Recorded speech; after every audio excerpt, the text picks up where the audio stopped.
Bismillah ar-Rahman ar-Rahim.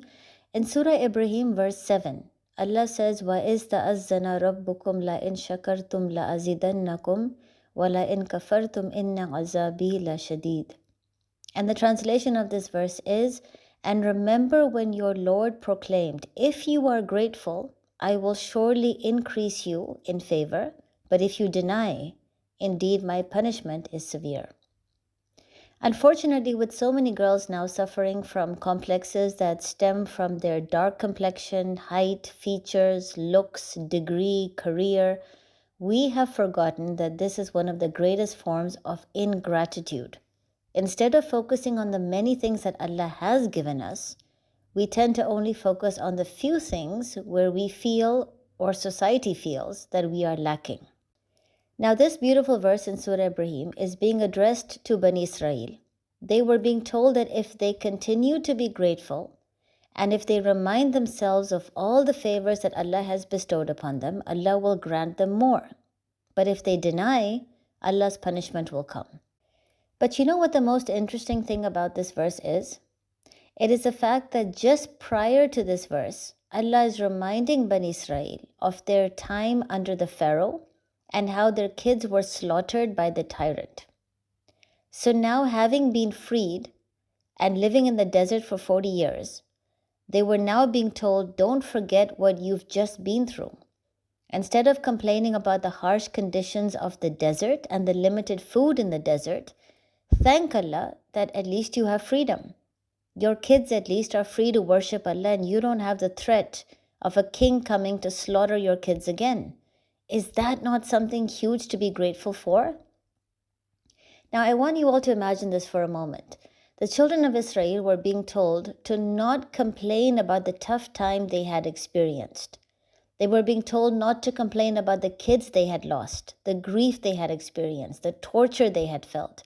Instead, they were being told, remember that time so that it helps you feel positive, not negative. And this is the essence of Islam. Remember your past difficulties and your tests from a different perspective so that you feel happy, blessed, and positive instead of feeling negative.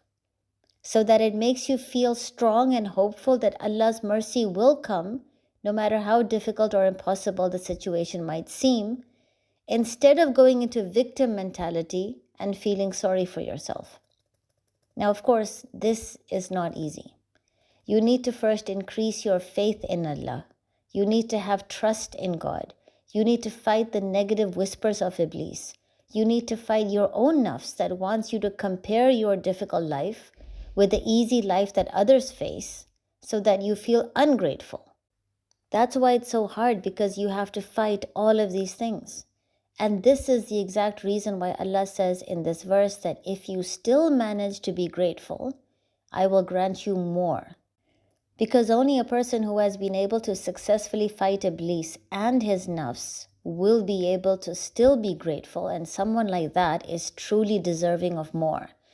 But if you fall into victim mode, if you succumb to the whispers of Iblis, if you fall prey to your nafs and you start comparing yourself with others, Allah says you will be punished. Why? Because you forgot the huge mercy of Allah. Now, of course, the question is, what mercy? Instead of focusing on the fact that Allah got you out of your past tests and difficulties, you are choosing to focus on why He put you in those tests in the first place. You are choosing to stay in victim mode, and that's why you cannot see Allah's mercy. And this is the reason why Allah says, for such people, there is going to be punishment. Allah has been so merciful and kind by getting you out of the test that instead of seeing that, understanding that, and being positive about Allah, you are complaining and focusing on why He put you in a test in the first place. Most importantly, the verse mentions that if you deny, then there is going to be a punishment for you. Now we could ask, why does Allah use the word deny instead of saying if you are ungrateful, then there is going to be a punishment for you? Kafara means to cover up or to hide something. So people who know that they have been given many things to be grateful for, but they are choosing to cover it up, not think about it, not focus on it, deny it, and instead only focus on what Allah has not given them, such people succumb to the whispers of Iblis. That is why Allah uses the term kafartum, because the idea is Allah is telling you already that I have given you many things. There is no way you can make this argument that Allah, you've given me nothing. I have given you so much to be grateful for. But the fact that you are choosing to cover it up, deny it, hide it, ignore it, that is what you will be punished for. So remember, when Allah chooses to close one door, He opens up many more. Now the choice is yours. You can look at all the amazing opportunities that have just opened up, be grateful to Allah, and in exchange have Allah give you even more. Or you can continue to focus on that one door that is closed, become ungrateful to Allah, and then become deserving of His punishment. Assalamu alaikum.